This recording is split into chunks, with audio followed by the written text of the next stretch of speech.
What's up? It's Ben from WODprep, and I'm here to help you get your best score on CrossFit Open Workout 23.2. I love this workout.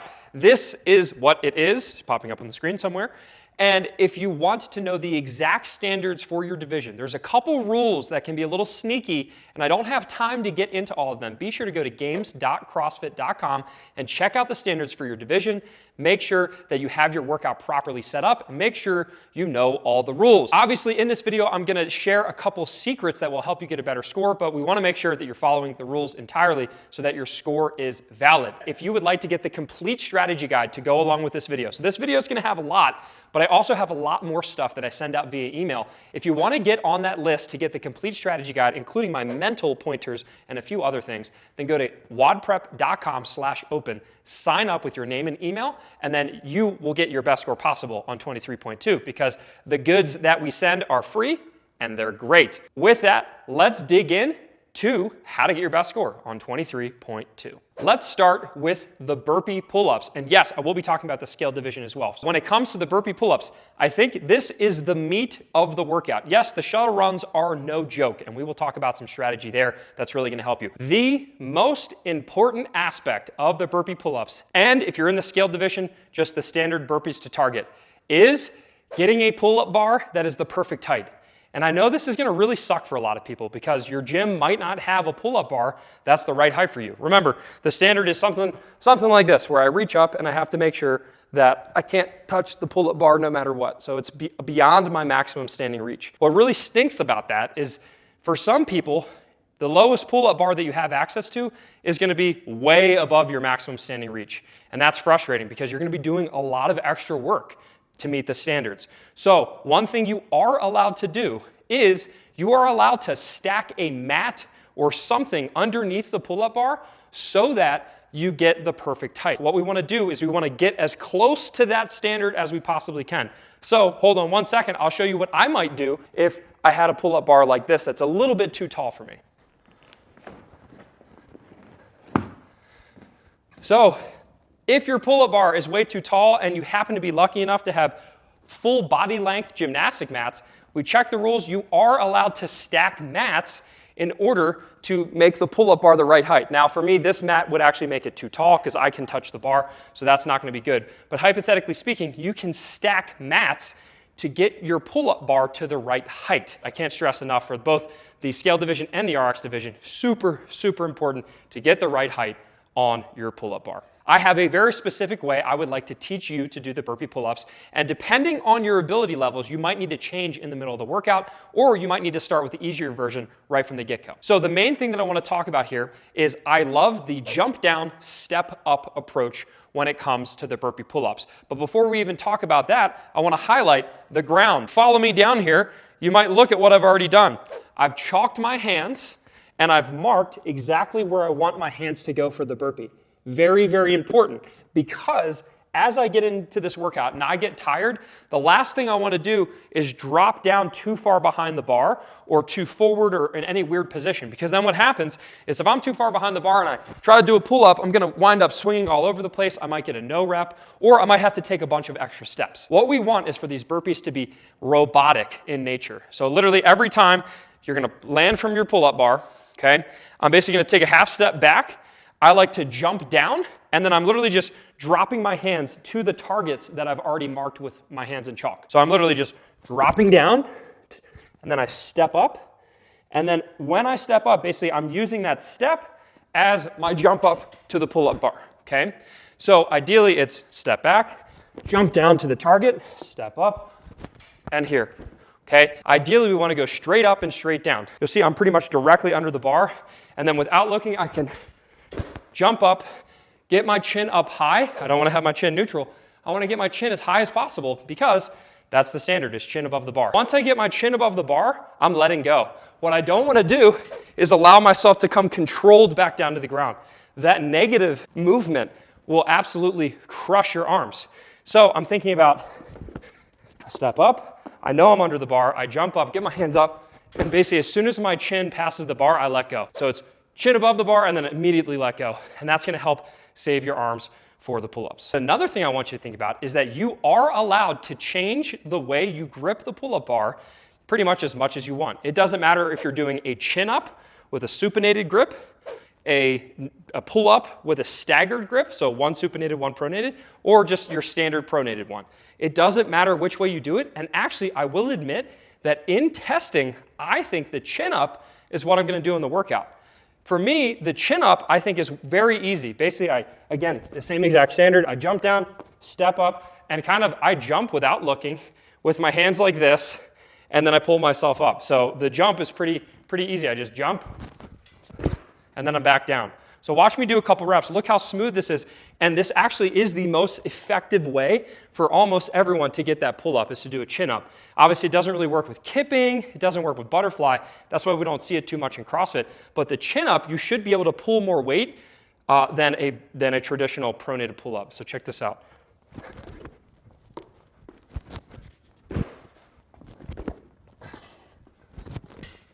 So basically, I'm just jumping up.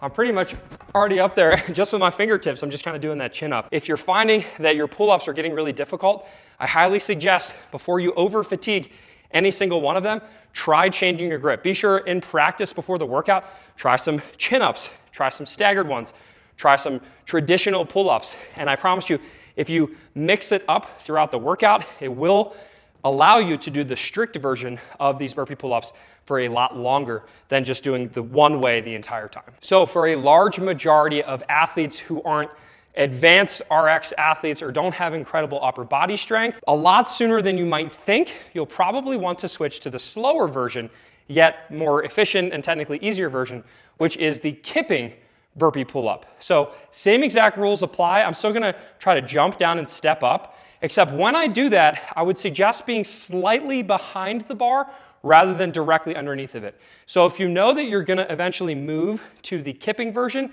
it might be worth marking a second set of hands that's slightly behind the bar, and here's why. Because when I do the kipping burpee pull-up, I'm gonna go down to the floor like usual. Okay, I'm gonna step up. And then from here, I wanna do what's called the hollow hop-in, because the hollow hop-in is gonna set me up for my kip. So I'm jumping into a hollow body position, slightly behind the bar, and then I'm allowing myself to get one kip and then obviously finish the pull-up. So when I'm behind the bar, it allows me to get into that nice hollow position, drop into it, and finish the pull-up.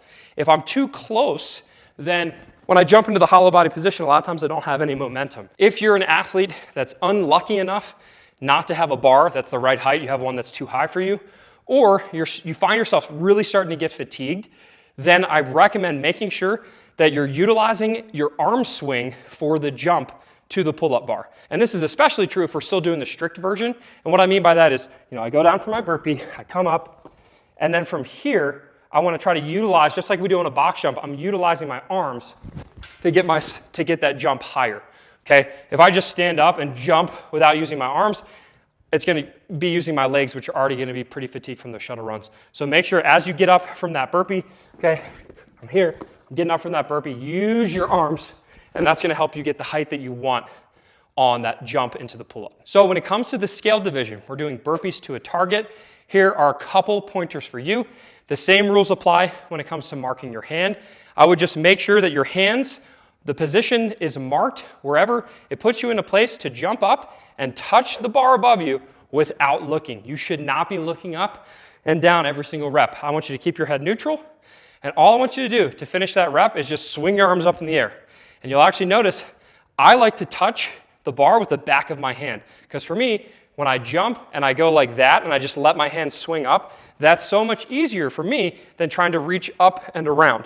I still like to jump down, step up, and then from here, all I'm doing is I'm just jumping up until I feel that bar with both hands, and I'll let it hit the back of my hands. That is allowed as far as I know, and if it's not still the same thing, just jump and just kind of slap your hands forward. You shouldn't have to look at the target every single time. I think that's going to cause a lot of dizziness and fatigue. Keep the head neutral and just a little bit of a jump. You don't have to jump very high, and definitely, please, don't over jump.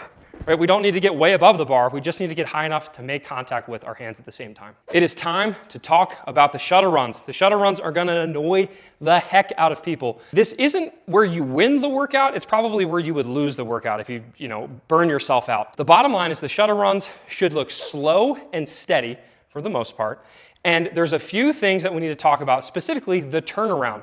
The turnaround is where people are going to waste a lot of time and a lot of energy. So obviously, I have a few pointers for you. Number one, make sure that you make 3 points of contact. It would be a real bummer if you ran all the way down, got across the line, and forgot to make 3 points of contact. And what I mean by that is you have to have one hand and both feet touch behind the line. If you happen to do that and maybe don't touch behind the line, or you don't get your hand down, and then you're running halfway across the gym, and then your ref or your judge says no rep, then you have to come all the way back. It's just a waste of time and energy. Don't do it. Make sure you capitalize and get all three points of contact. The main cue that I want you to think about is turn facing the same wall the entire time.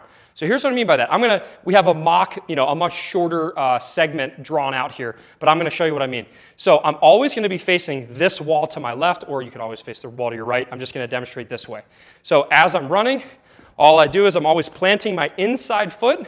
So I plant my inside foot, and then I take my opposite hand, and that's what I'm touching with. And then I'm running back, inside foot to the same wall. That's my plant foot, touching with the opposite hand. So here's what it looks like kind of full speed. So I'm swinging around, and I'm touching in a good position to set myself up for the next run. What I don't want to do is like touch here, and then like have to turn around. That's just weird. We want to plant the inside foot to the wall that we're always going to think about when we're turning. So this is my wall. Inside foot plant, opposite arm down, run through, inside foot plant, opposite arm down. And the reason that we do that is because it's making us turn different directions each time. So I'll be turning over my left leg for one, I'll be turning over my right leg for the other. And that's going to prevent us from hinging on the same exact side every single time, which we actually saw some of the elites do that. I think it's way more efficient if we think about facing the same direction. One time we're going to be turning left, the other time we're going to be turning right, and then it's always that opposite arm. So my inside leg's here, I plant, turn, boom. I think that's going to be a really effective and efficient way so that you're not wasting time on the transitions of the turnaround for the shuttle sprint. So we just got through the Metcon. We got through the 15 minutes of shuttle runs and burpee pull-ups, and we are tired. What the most important aspect of your thruster is having a weight changer. It is so important to have a helper because it's allowed. If at all possible, find some labor that will help you load your barbell properly and on time and quickly and all of that, because you're going to waste a ton of time and energy if you have to do it yourself.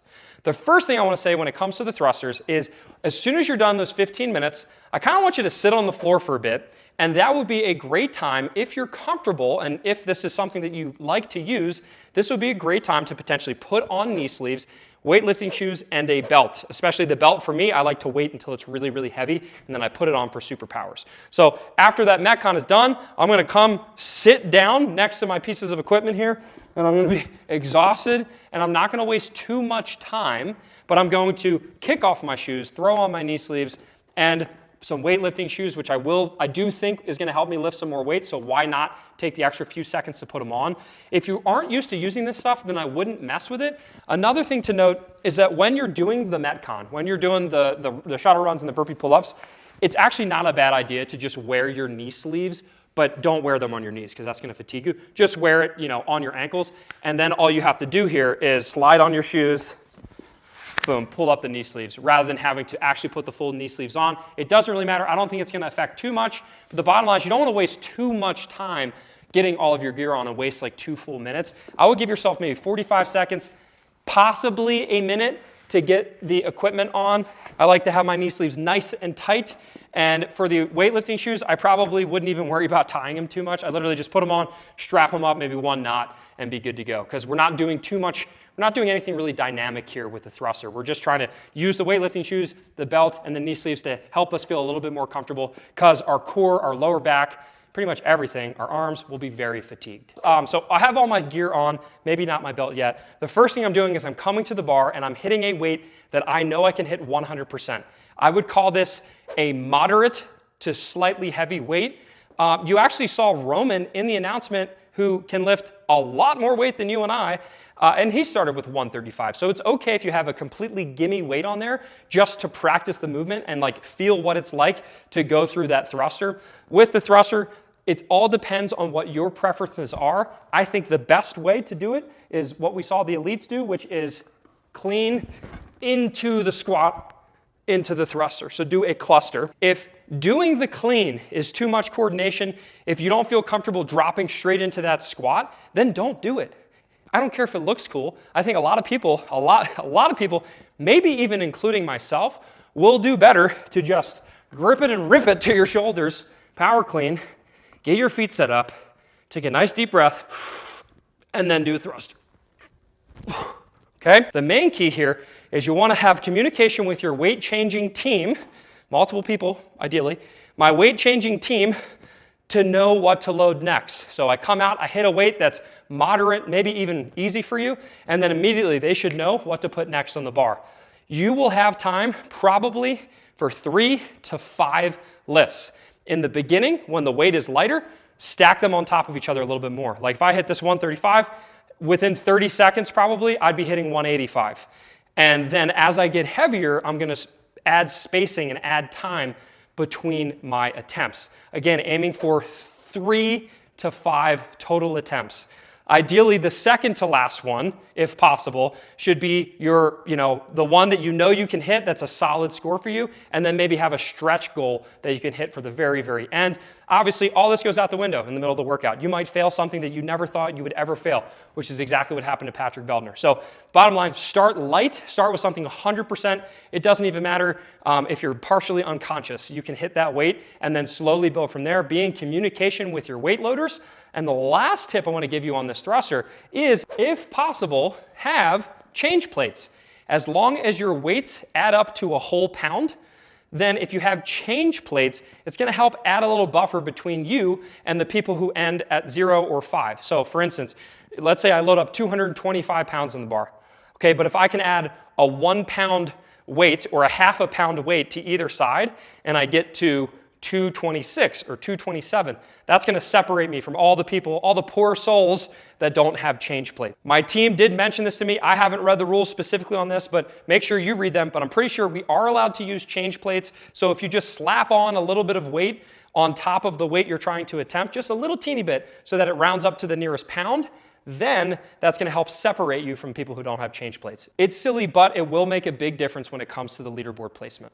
The last thing I want to mention when it comes to the thrusters, and this is going to bite a lot of people in the butt, and actually a little bit of drama, it looks like Patrick Vellner's 1 or so of those reps shouldn't have counted because you're not allowed to jerk. And a jerk is simply when I'm pressing the barbell overhead from that thruster, if I do any sort of rebend with my knees or my hips to lock the bar out, that's technically a no rep. The unfortunate thing is a lot of people are going to get away with it, and whatever, it is what it is. But as the WODprep family, we need to do better. So be sure that when we are doing our thrusters, it's very important that we go from one steady motion all the way up. Be careful not to do something like this, where I press and then I bend my knees or bend my hips a little bit to lock the weight out, because technically that's a no rep. We don't want no reps, folks. So be really cautious of that, and especially as we get to those heavier weights, you probably are naturally going to want to do a little bit of a rebend. Don't do it, because lifting that barbell back up will super duper suck. So I hope that you liked this video. We covered a lot of ground. Again, for scaled and masters athletes, there's honestly hardly anything different other than a couple of those little secret tips that I talked about when it comes to doing the burpees really efficiently. If you like this video, give it a thumbs up. Please smash the subscribe button if you already haven't. That way you don't miss any more videos. If you want to get updates on strategy and you actually want to see the complete strategy guide that I'm going to be typing up as soon as I write this video, and I'm sending it to everyone who signs up for the open strategy list, go to wodprep.com/open, enter your name and email, and I will send you the complete strategy guide with all the bonus content to go along with this video, completely free. Thank you so much for watching. Leave a comment below and let me know what is the one thing you learned from this video that you're going to apply. And if possible, share your score. What division are you in? What score did you get? Maybe what score did you get last week? And that's going to help the WODprep family learn from you as we go and attack this workout. And I will see you in next week's video for the grand finale of 23.3. Peace.